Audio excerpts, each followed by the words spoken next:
parlons un peu de la saison 7 de Rick et Morty. J'aime beaucoup Rick et Morty, donc je vais en parler. Vous savez, je sais pas si Rick et Morty, la saison 8 c'est la dernière, mais je sais une chose, c'est que la septième, c'était pas l'avant-dernière. Voilà. Pourquoi? Parce qu'en fait, là actuellement, la saison 7, elle est en train de reconsolider les bases de Rick et Morty.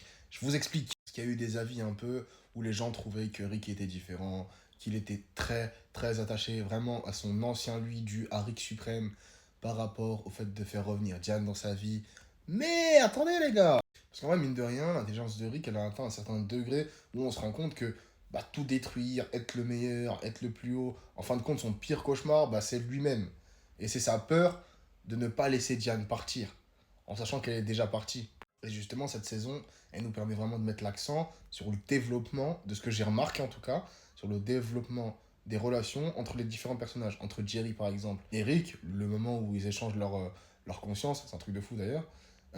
L'épisode entre la sœur de Morty et Morty, est justement l'un des derniers où il y a Diane qui revient et il y a sa fille, enfin la mère de Morty, et Morty et Summer, merci, qui entre guillemets se rencontrent.